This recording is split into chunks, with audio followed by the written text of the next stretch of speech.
आंध्र प्रदेश के नंदयाल डिस्ट्रिक्ट में CID officers एक कैंपेन कैरावान को घेर लेते हैं। अंदर N Chandrababu Naidu, former chief minister, वो आदमी जिसने हैदराबाद को ग्लोबल टेक हब बनाया था, जिसने इंडिया की पहली बीजेपी लेड गवर्नमेंट बनाने में अहम रोल निभाया था। उन्हें हैंडकफ किया जाता है, विजयवाड़ा ले जाया जाता है और राजा महेंद्रवरम सेंट्रल जेल भेज दिया जाता है। जिस चीफ मिनिस्टर ने अरेस्ट ऑर्डर किया, YS जगनमोहन रेड्डी, वो उस वक्त लंदन में थे, मगर सिर्फ 9 महीनों में जेल से निकलकर वो चौथी बार आंध्र प्रदेश की चीफ मिनिस्टर की शपथ लेते हैं। ये कहानी है कैसे नायडू वापस आए और इसकी असली कीमत क्या थी। चंद्रबाबू नायडू उस जेल सेल तक कैसे पहुंचे, ये समझने के लिए हमें 2019 में जाना पड़ेगा, उस आदमी को समझने के लिए जिसने ये सब इंजीनियर किया था, YS जगनमोहन रेड्डी। 2019 में नायडू अकेले इलेक्शन लड़ रहे थे, ना बीजेपी का सपोर्ट, ना पवन कल्याण का सपोर्ट, जिनकी पार्टी ने अलग कॉन्टेस्ट किया। YSRCP ने जीते 175 में से 151 सीट्स, TDP गिर गई 23 सीट्स पर। नायडू के बेटे नारा लोकेश, जो उनके पॉलिटिकल एयर माने जाते थे, अपनी सीट भी हार गए। लगभग हर मेजर TDP लीडर डिफीट हो गया और जगनमोहन रेड्डी चीफ मिनिस्टर बने।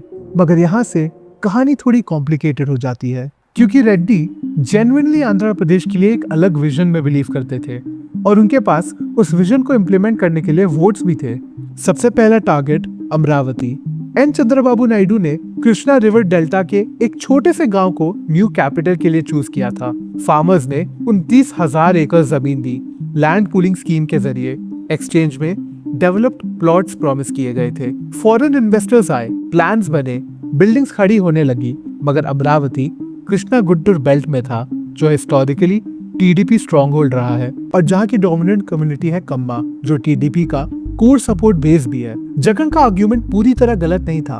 उन्होंने कहा कि ये डेवलपमेंट पूरे आंध्र के लिए नहीं, सिर्फ नायडू के लोगों के लिए है। उनका alternative 3 capital model, legislature Amaravati, executive Visakhapatnam, high court Kurnool, हर रीजन को कुछ ना कुछ मिलेगा। आइडिया पॉलिटिकली लॉजिकल था, लेकिन ऑपरेशनली कैटास्ट्रोफिक।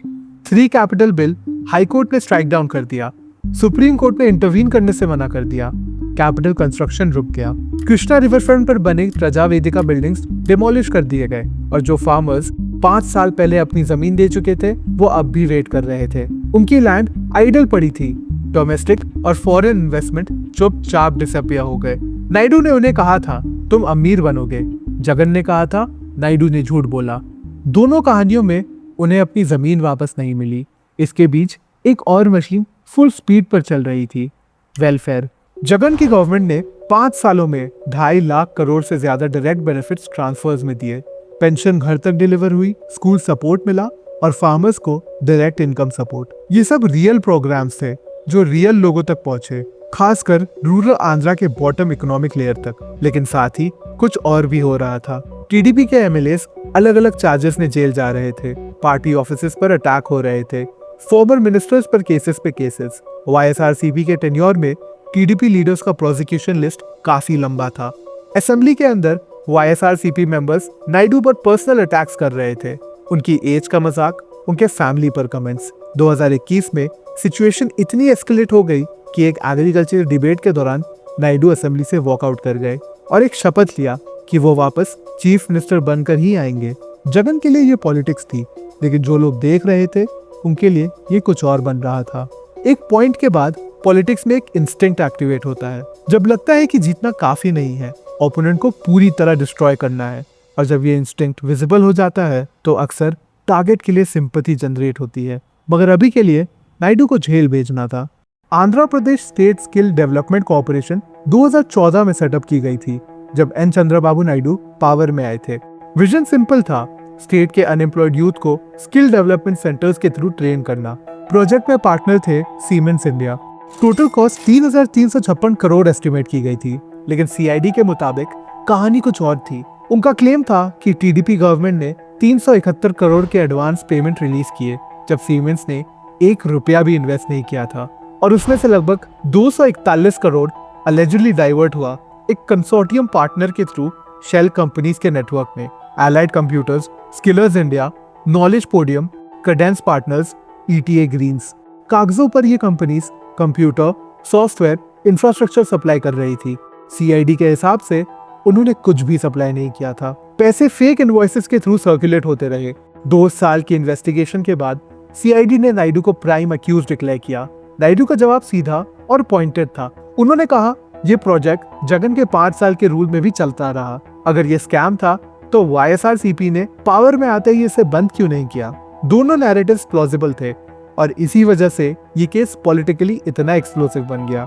9 सितंबर 2023 सुबह 6 बजे नायडू को कोर्ट में प्रोड्यूस किया गया। 8 घंटे तक हियरिंग चली। फिर कोर्ट ने उन्हें 14 दिन के जुडिशियल रिमांड पर राजा महेंद्रवरम सेंट्रल जेल भेज दिया। जिस चीफ मिनिस्टर ने उनके अरेस्ट का ऑर्डर दिया था, वाईएस जगनमोहन रेड्डी, वो उस वक्त लंदन में थे। टाइमिंग सबने नोटिस की, लेकिन जो तुरंत पॉलिटिकल फॉलोआउट हुआ वो जगन ने कैलकुलेट नहीं किया था, क्योंकि सिर्फ 5 दिन बाद पवन कल्याण एक अनाउंसमेंट करने वाले थे। तेलुगु सिनेमा के सबसे बड़े स्टार्स में से एक पवन कल्याण है, जिनकी जनसेना पार्टी ने 2019 में सिर्फ 1 सीट जीती थी। लेकिन नायडू के अरेस्ट के तुरंत बाद उन्होंने टीडीपी के साथ अलायंस अनाउंस कर दिया। मैसेज क्लियर था, नायडू आइसोलेट नहीं हुए थे, उनके एलाइज मोबिलाइज हो रहे थे। जब पवन कल्याण आंध्र प्रदेश में एंटर करके सॉलिडारिटी दिखाना चाहते थे, उन्हें स्टेट बॉर्डर पर रोक दिया गया। वो रोड पर लेट गए प्रोटेस्ट में। ये थिएटर था, लेकिन इफेक्टिव थिएटर था। इसने नैरेटिव बिल्ड किया कि जगन की गवर्नमेंट सिटीजंस को एक पॉलिटिकल प्रिजनर के सपोर्ट में खड़े होने से रोक रही है।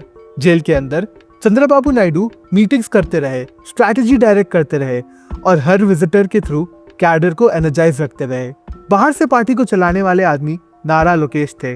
ऑब्जर्वर्स ने उन्हें डिसमिस कर दिया था, एक प्रिविलेज्ड इनसाइडर के रूप में, जिन्होंने अपनी जगह अर्न नहीं की थी। लेकिन जनवरी 2023 में लोकेश ने युवा गलम पदयात्रा शुरू किया।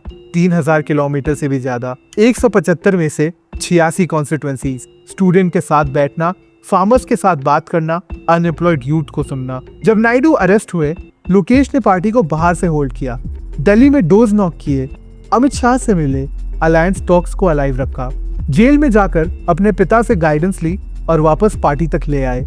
इस दौरान भुवनेश्वरी, नायडू की वाइफ भी सामने आई। उन्होंने रैलीज की, पार्टी वर्कर्स को एड्रेस किया और 31 अक्टूबर 2023, 53 दिन बाद हाईकोर्ट ने नायडू को इंतरिम बेल दे दी। 20 नवंबर को बेल परमानेंट हो गई थी। वो जेल से बाहर आए। लोग एक्सपेक्ट कर रहे थे कि वो टूट गए होंगे, वो गलत निकले। नायडू सीधा कर्नूल रैली के लिए गए।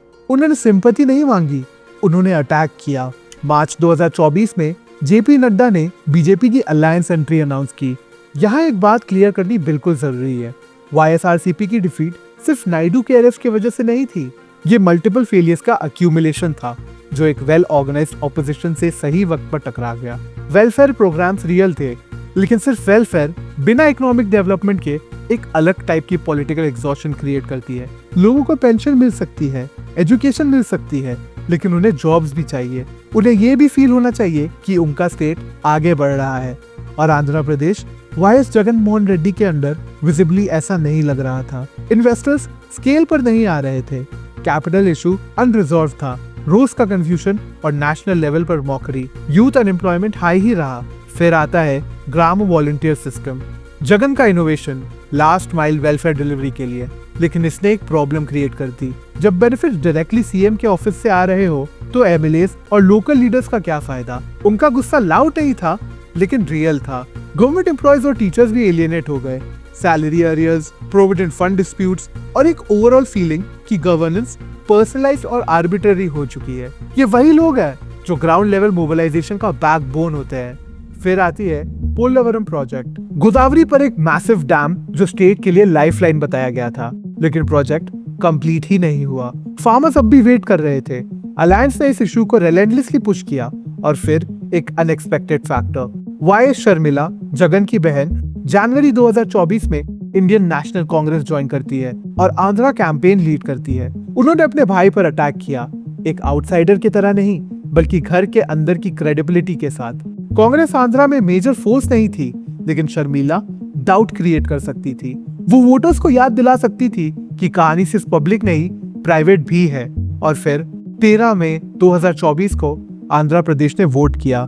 4 जून 2024 को जब रिजल्ट्स आए, वो टीडीपी के खुद के एक्सपेक्टेशन से भी ज्यादा था। उनके वॉर रूम ने प्रेडिक्ट किया था 140 सीट्स, रियलिटी अलायंस 164 सीट्स जीत जाती है। वाईएसआरसीपी पूरी तरह कोलैप्स हो जाती है, 151 से सीधा 11। 25 में से 23 कैबिनेट मिनिस्टर्स हार जाते हैं। 5 साल पहले जो पार्टी इनविंसिबल लग रही थी, अब उसके पास ऑपोजिशन कहने का हक भी मुश्किल से बचा था। वाईएस जगनमोहन रेड्डी गवर्नर को रेजिग्नेशन भेजते हैं। मीडिया से कहते हैं कि वो सरप्राइज्ड है। 5 साल में 2.5 लाख करोड़ से भी ज्यादा वेलफेयर दिया, फिर भी मैंडेट नहीं मिला। उन्हें समझ नहीं आ रहा था क्या गलत हो गया। 12 जून को एन चंद्रबाबू नायडू चौथी बार चीफ मिनिस्टर के रूप में ओथ लेते हैं नारा चंद्रबाबू नायडू अने नेनु, और फिर वो असेंबली में वॉक करते हैं। शपथ पूरी हो गई थी। एक अरेस्ट से शुरू हुई स्टोरी एक पॉलिटिकल रेजरेक्शन पर खत्म होती है। लेकिन ये सिर्फ कमबैक नहीं था, ये टाइमिंग, ऑर्गेनाइजेशन और अक्यूमुलेटेड मिस्टेक्स का एक परफेक्ट इंटरसेक्शन था। नायडू के 4th टर्म के सिर्फ 18 महीने बाद 3 केसेस जो उनके खिलाफ जगन के टेन्योर में फाइल हुए थे बंद हो जाते हैं। Skill development case closed, liquor fraud case closed, Fibernet case closed. 3 cases, वही सीआईडी, वही कोर्ट्स, बस एक चीज बदली थी कि सीआईडी अब किसे रिपोर्ट करता था। वाईएस जगनमोहन रेड्डी की पार्टी गुस्से में आ जाती है।